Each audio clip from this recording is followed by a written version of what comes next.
করেন, নিয়ত করেন। মাঝ বয়সী সব মুসলমান বয়স্ক বাবারা, সব সব কিশোর নওজোয়ান, তোমরাও যাদের কোনো ব্যস্ততা নাই, রমজানের শেষ দশক আল্লাহর ঘর মসজিদে এতেকাফে ঢোকো। এতেকাফ বুড়া মানুষের আমল না, এতেকাফ মুমিনের আমল, মুসলমানের আমল। সুযোগ থাকলে কোনো ব্যস্ততা বাদ দিয়া আল্লাহর ঘর মসজিদে এতেকাফ করো। তো আল্লাহরে বলো, মাওলা গাট্টি বুসকা নিয়া সব নিয়া তোমার ঘরে আসছি, এবার তুমি মাফ না করলে আমারে, তো আমি তোমার ঘর ছাড়বো না। আল্লাহ বলেন, আরে বলো কি বান্দা, তোরে মাফ কইরা না বাহিরে দিমু? বলো কি, তুমি আমার ঘরে আইলাইছো?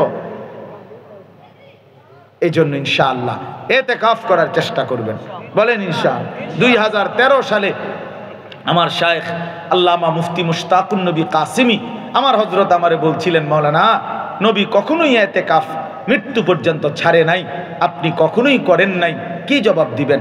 তখন আমি বলছিলাম, হুজুর না, আমি হাসরের ময়দানে জবাব দেব না, আজই জবাব দিলাম, আমি আর মৃত্যু পর্যন্ত আল্লাহ হায়াতে রাখলে আমি আর এতেকাফ ছাড়বো না।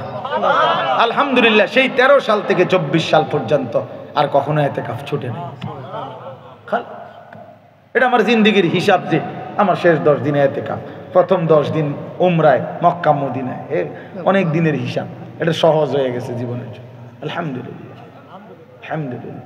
এজন্য দয়া করে সে আমরার দেশে বুড়া অসল 4 জনে দরাদরি করে যেটা রাইডা হতাই দিছে, কানে কানে কইছে আপনারে খুশি করে দিমু, আপনি কোন রকমের শরীরটা লইয়া ফিরে থাকে, আপনার এটা এতেকাফ তো না, এটা হোতা কাপ, কি মানে হইতে রয়েছে আর। এবার আরে এবার আল্লাহরে ফেরেশতারা হয়তো দরজার থেকে জিগাইছে আম করে, যে কিও এতেকাফে কারে দিলা? তো আল্লাহরে বলছে, আল্লাহ পুরা গ্রাম বাড়ি সালাম দিয়া এর চাইতে অসল আর কেউ রে পাই নাই মাওলা, সর্বোচ্চ অসল গারে আমনের দ্বারে দিয়ে গেলাম। আল্লাহ যদি জিগায়, বান্দা সচলরা কোথায়? তো বলবে, সচলরা সবাই জুতা কিনতে আসে, প্যান্ট কিনতে আসে, জামা কিনতে আসে মার্কেটে। সচলরা কোথায়?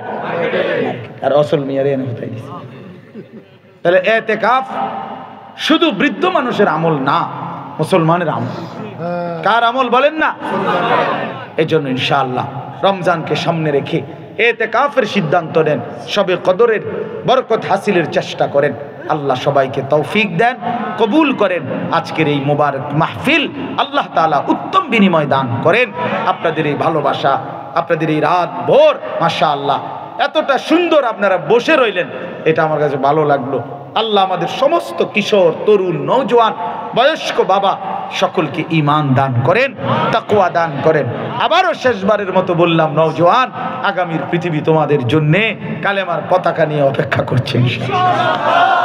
অতএব নওজোয়ান হাইরো না, বেডির কাছে হাইরো না, মোবাইলের কাছে হাইরো না, অশ্লীল ছবির কাছে হেরে যায়ও না, কাফের বেঈমানের কাছে হাইরা যায়ও না। তোমরা জাগলে ইনশাআল্লাহ ইসলাম জাগবে, আল্লাহর কালেমা বুলন্দ হবে, আল্লাহর কালেমা বুলন্দ হবে ইনশাআল্লাহ।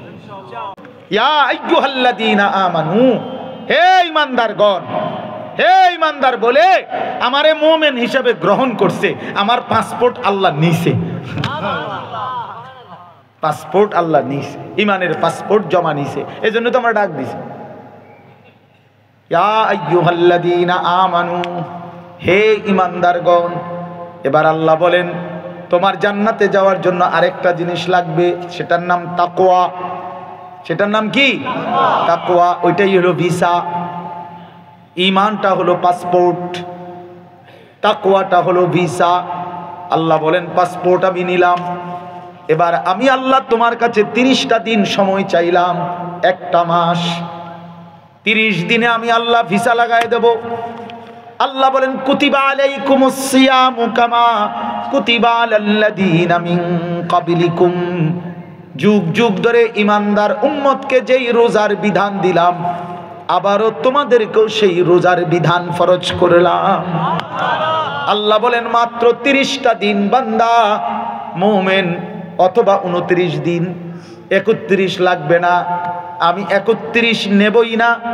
30 দিন সময় দিবা, কিংবা 29 দিন, গুনাহগুলো ছেড়ে দিবা, আমার হুকুম পালন করবা, ইফতার করবা, সাহারি খাইবা, তাহাজ্জুদ পড়বা, 20 রাকাত তারাবি পড়বা, 5 ওয়াক্ত নামাজ জামাতে পড়বা, জিকির করবা, তেলাওয়াত করবা, শবে কদর তালাশ করবা, শেষ দশকে এতেকাফ করবা, মিথ্যা বলবা না, চুরি করবা না, জিনা করবা না, ব্যভিচার করবা না, মদ খাইবা না, জুয়া খেলবা না, সুদ খাবা না, ঘুষ খাবা না, স্ত্রী বেপর্দা চলবে না, মেয়েটা বেপর্দা চলবে না, শতভাগ গুনাহ থেকে পবিত্র রেখে আমার হুকুম একটা মাস যদি পালন করো, আমি আল্লাহ ওয়াদা দিলাম লাআল্লাকুম তাত্তাকুন, ওই যে ভিসা লাগবে যেটা তাকওয়া, সেইটাই আমি আল্লাহ দিয়ে দেব।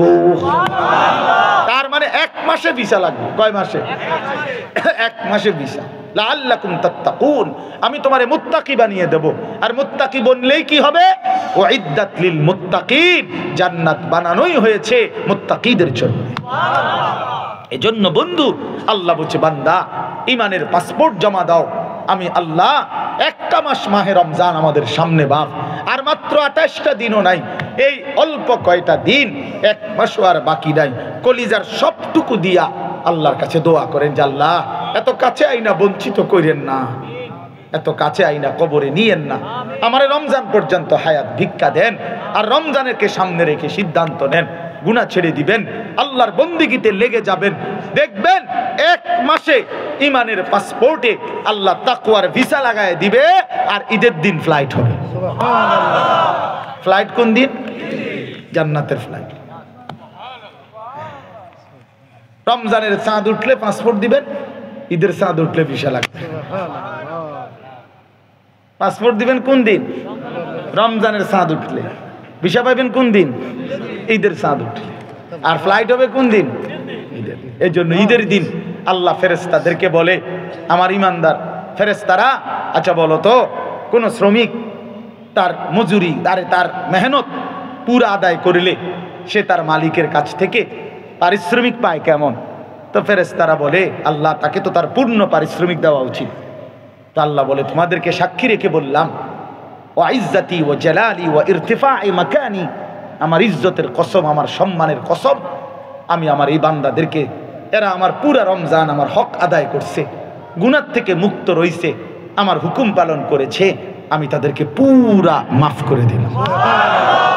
তো ফেরেশতারা দৌড় দেয় ঈদগাহে নামাজের কাছে, আইয়া ওই ইমানদার নেককার বান্দাগুলোকে ডাক দিয়া বলে, ইয়া আইয়ুহান নাস, শোনো শোনো, ওই শোনো, আমরা নিজ কানে এখন আল্লাহর কাছ থেকে শুনে আসছি যে আল্লাহ তোমগরে ইন্নাল্লাহা কাদ গাফারা লাকুম, সুবহানাল্লাহ, আল্লাহ তোমগরে মাফ করে দিছে, ফারজিউ রাশিদিনা ইলা রিহালিকুম, তোমরা নিজ নিজ ঘরে সন্তুষ্ট চিত্তে ফিরে যাও। মালাকুল মউত আজরাইল আসবে, আয়েশা নিয়ে যাবে, কবরে দিয়ে আসবে, আর দিলেই জান্নাতের দুয়ার খুলে যাবে। আফতাহু লাহু বাবান ইলাল জান্নাহ, আল্লাহ বলবে ফেরেশতারা, আমার বান্দার কবর থেকেই জান্নাতের দুয়ার খুলে দাও। আর জান্নাতি নেককার বান্দা কবরের দিকে থেকেই জান্নাত দেখবে, পুরাটা দেখা হাদিসে আছে, নেককার বান্দা বলবে, ইয়া রাব্বি আকিমিস সাআ হাত্তা আরজিআ ইলা আহলি ওয়া মাকানি, বান্দা বলবে, এই মাওলা, কিয়ামত হচ্ছে না কেন, আমি আমার ঘরে যাইতাম। ইসরাফিলরে কোন না কেন ফু দিতে, আমি বুঝি এনে বইয়ে থাকতাম আসছি, ওই যে আমার জান্নাত দেখা যায়। আর নাফরমান বলবে, ইয়া রাব্বি লা তাকুমিস সাআ, এই মাওলা, ইসরাফিল যেন ফু না দেয়, ওই জাহান্নামে আমি কেমনে চলবো মাওলা। ওয়াজিআ ইয়াউমাইদিন বিজাহান্নাম, আল্লাহ বলেন হাসরের ময়দানে জাহান্নামকে তোমাদের সামনে আনা হবে। সব নাফরমান, সব মুমিন জাহান্নামকে দেখবে। ইয়াউমাইদিন ইয়াতাযাক্কারুল ইনসান, নাফরমান তখন সব দুনিয়ার গুনাহের কথা, নাফরমানির কথা মনে পড়বে। ওয়া আন্না লাহুদ যিকরা, আল্লাহ বলেন কিন্তু মনে পড়ে কি লাভ হবে? হ্যাঁ, মনে তো পড়বে বান্দা, বলো না লাভ কি হবে? ইয়াকুলু ইয়া লাইতানি কদ্দামতু লিহায়াতি, নাফরমান চিৎকার করে বলবে, হায় আমার মন্দ কপাল, আমি যদি ওই দুনিয়ার জীবন থাকতে আজকের এই আখিরাতের জন্য কিছু নেকি পাঠাইতাম, সময় তো ছিল, কি করলাম? 1টা বাজে জোহরের আজান হয়েছে, 4:15 বাজে আসরের আজান হয়েছে, 3.25 ঘন্টা সময় তো ছিল। আমি যদি 10টা রাকাত নামাজ পড়তাম, সময় তো ছিল কিনা বলেন? 10 রাকাত নামাজ পড়তে কি 3 ঘন্টা লাগে? চলেন ইনশাআল্লাহ নিয়ত করি 5 ওয়াক্ত নামাজ পড়বো ইনশাআল্লাহ, এবারে রমজানকে কাজে লাগাবো ইনশাআল্লাহ। নিয়ত করেন, নিয়ত করেন। মাঝ বয়সী সব মুসলমান বয়স্ক বাবারা সব